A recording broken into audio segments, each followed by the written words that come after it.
Okay, so this should be a fairly quick little video. This is that Pioneer QX8000 that I tested, cleaned the controls, changed a couple of caps. But I want to go ahead and just basically check some of the other caps in the audio circuit at least. So back here I've got my dummy load set up and 2 scope probes set up so I can look at the waveform. Let me get you in place and I'll be right back.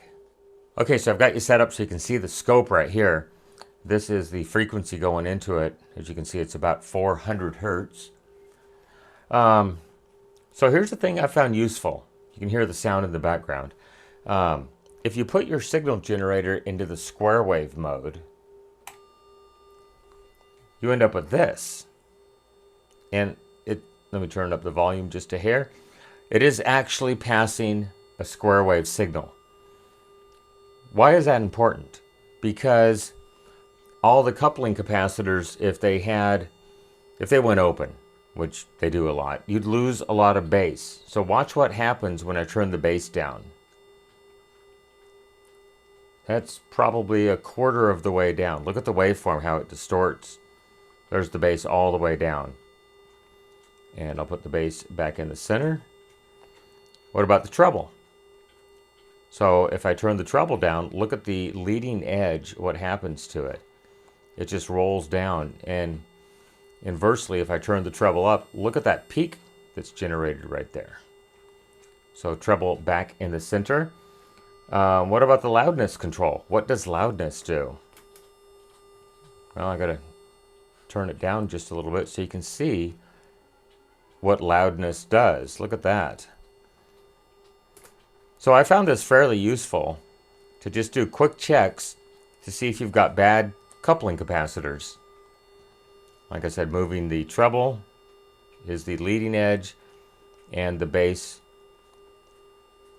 would be the trailing edge. But as far as I can tell, this thing is working perfectly.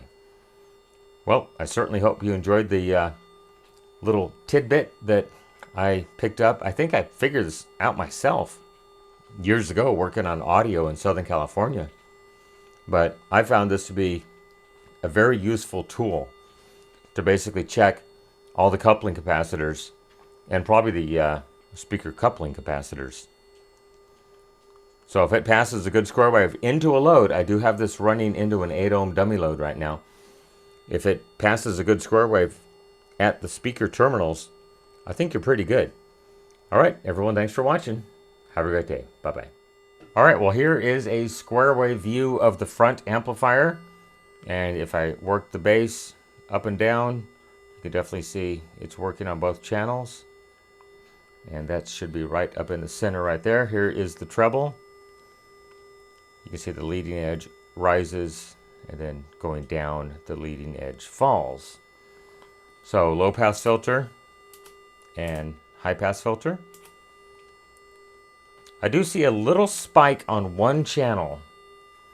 I'm not sure what's going on there because I cannot get rid of it if I decrease the treble. It still has that very small spike, so not quite sure what's going on there.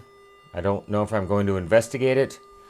Might have a bad decoupling cap in the amplifier, if I had to guess, based on what I'm seeing there. Anyhow, I just thought I would show you the square wave of the front channel versus the sine wave. Sine wave looks perfect. All right, everyone, thanks for watching. Really appreciate it. Have a great day. Bye-bye.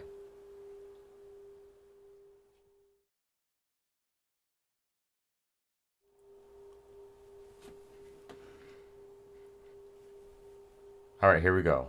Part 1. And we are recording. Audio sync.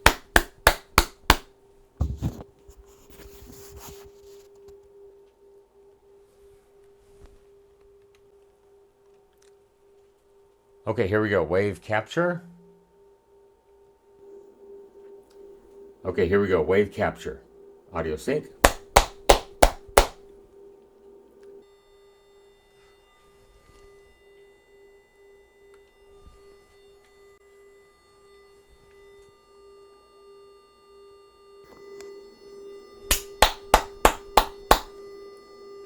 Okay, audio sync on the front amplifier.